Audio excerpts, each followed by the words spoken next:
3년 전 어머니가 갑자기 심한 우울증에 걸려 집에 나오지 않게 되었습니다. 아무것도 할 수 없게 된 어머니는 대화도 제대로 못하고 하루에 한마디도 하지 않는 날이 많아졌습니다.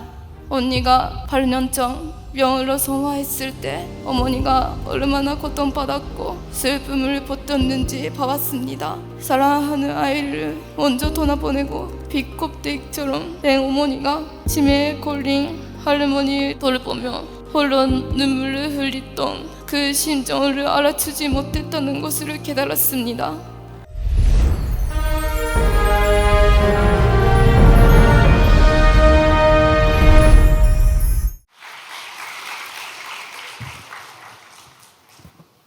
안녕하십니까. 산만산 축복가정 이시카와 신지 요시미의 둘째 딸 이시카와 리너입니다. 이번에 전시원에서의 기적을 이야기하려고 합니다. 3년 전 어머니가 갑자기 심한 우울증에 걸려 집에 나오지 않게 되었습니다. 아무것도 할 수 없게 된 어머니는 대화도 제대로 못하고 하루에 한마디도 하지 않는 날이 많아졌습니다. 정확히 1년 전 선문대 40일 수련을 받으면서 이대로는 안 되겠다고 전성을 드리기도 굳게 결심하고 어머니를 위해 기도를 드리게 되었습니다. 올해 3월 전병에서 절약 기도회에 참가하여 만약 어머니가 전병에 오를 수 있으면 무슨 기적이 일어나지 않을까 마지막 그 소망을 품고 어머니가 전병에서 올 수 있게 인도하여 주시옵소서 라고 몇 번이고 계속 기도했습니다. 그랬더니 다음 날 변소 연락을 하지 않은 아버지로부터 갑자기 4월 대역사에 어머니를 데리고 가려고 한다고 연락이 왔습니다. 처음에는 가지 않겠다고 했던 어머니도 근질기게 설득한 결과 대역사에 오겠다고 결심해 지었습니다. 첫 번째 절약 기도회에도 전병에서 잠가해 대역사에서 잘 인도될 수 있도록 간절히 기도한 다음 날 아버지로부터 다시 연락이 왔습니다. 4월 12일부터 대역사까지 11일 수련회가 있는데 거기에 함께 가졌으면 좋겠다는 내용이었습니다. 그 순간 정말 용기가 움직였다고 느꼈습니다. 곧바로 어머니에게 전화해 같이 갈 거니까 라고 설득해 11일 수련회에 갈 결심을 해주셨습니다. 정말 하늘이 주신 선물이라고 느꼈습니다. 이번 학기에 무척 바빠지만 4월 12일부터 11일 동안만 일정이 비어 있었습니다. 그리고 4월 12일은 제 생일이기도 하고 이번 일은 하늘이 주신 최고의 선물이라고 생각하지 않을 수 없었습니다. 실제로 진행된 11일 수련회는 아주 은혜로운 시간이었습니다. 체력적으로는 힘들었지만 수련회 처음에 비해 어머니가 점점 밝아지는 것을 느꼈습니다. 의사 선생님도 어디가 안 좋은지 모르겠어요 라고 말할 정도로 회복되었습니다. 한국에 온다는 것 자체가 기적인데 전병에서 수련회에 참가할 수 있는 것은 정말 기적이었습니다. 간절히 기도를 드리면 하늘의 부모님으로부터 응답이 온다는 것을 증거할 수 있어 진심으로 감사드립니다. 그리고 하늘의 인도로 어머니와 함께 이 40일 수련회를 참가하고 있습니다. 그러나 하나의 승리 후에 또 시련이 찾아왔습니다. 40일 수련회가 시작하자마자 어머니에게 어찌할 도리가 없는 짜증을 느껴 무슨 일이 있을 때마다 화를 내고 말았습니다. 정말 고통스럽고 집에 가고 싶은 마음이 가득했는데 왜 이런 감정을 드는지, 왜 어머니한테 이런 태도를 취해버리게 되는지, 왜 나만 이런 생각을 해야 하는지 라며 어머니를 원망했습니다.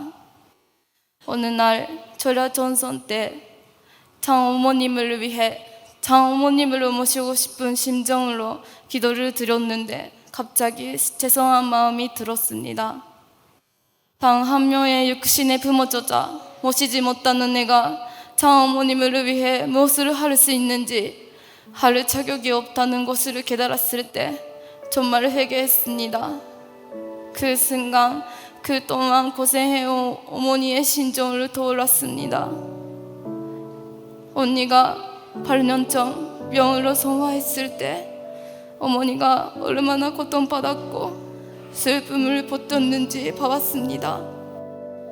사랑하는 아이를 먼저 떠나보내고 비겁대기처럼 된 어머니가 치매에 걸린 할머니를 돌보며 홀로 눈물을 흘리던 그 심정을 알아주지 못했다는 것을 깨달았습니다. 불안과 스트레스를 견디던 어머니가 우울증에 걸려버린 그 심정을 또 이해해줘야 했다는 것을 깨닫게 되었습니다. 언니를 아직도 잊지 못하겠다며 갑자기 눈물을 흘리는 어머니를 보고 그동안 고생하고 힘들어도 아무에게도 말하지 못하고 혼자서 계속 참아왔던 어머니를 알게 되었습니다. 알고는 있었지만 못 본 척했던 제 자신의 한심해서 회개했습니다. 수련회 14일째 7월 12일은 언니가 소화한 지 8년째 되는 날이었습니다. 이날은 계속 언니를 생각을 했습니다. 합심 공명 기도 때 40일 수련회 무사히 승리할 수 있도록 언니의 힘을 빌리고 싶다고 도와달라고 기도하면서 어머니의 손을 잡았습니다. 그 순간 눈물을 멈추지 않았고 어머니에 대한 화가 사라졌습니다. 언니가 용기에서 역사를 해준 것이라고 느꼈습니다. 항상 하늘에서 지켜봐주고 항상 곁에 있는 언니, 직접 역사하고 싶은 언니 대신 제가 어머니를 평생 모시겠다고 맹세합니다.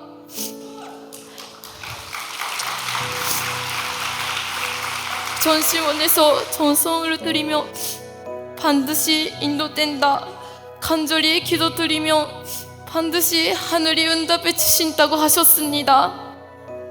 이 40일 수련회에서 실제를 통해 많이 느꼈습니다. 이 기적 같은 일은 저만의 전성이 아니라 하늘의 부모님, 참 부모님, 절대 선련, 일본에 계신 아버지와 오빠의 전성, 그리고 영계에서 항상 지켜봐주고 이끌어주는 언니 덕분이라고 확신납니다. 그리고 어머니의 심정을 깨달았음과 동시에 장어머님을 생각났습니다. 그립고 그리운 장어머님, 지난 40일 동안 장어머님을 심정을 많이 알게 되었습니다. 사랑하는 아이를 내쉬나 잃고 더 나간 아이들도 계속 사랑해 나오신 어머님, 울고 싶고 분한 마음을 줄고 억누르고 선리를 위해 책임을 다해 오신 어머님, 나만 남았나이다 라고 말씀하신 어머님의 심정을 얼마만한 곳이었을까. 더 나가는 이 세를 당신의 책임이라고 눈물을 흘리신 어머님의 심정은 얼마만한 것이었을까 생각할수록 눈물이 쏟아졌습니다. 어머님, 이제 혼자가 아닙니다. 우리가 있습니다. 우리가 어머님의 심정을 알고 어머님과 하나 되어 장부모님께 기쁨을 돌려드리는 효녀가 되겠습니다. 장어머님 사랑합니다. 그리고 우리 엄마 사랑합니다.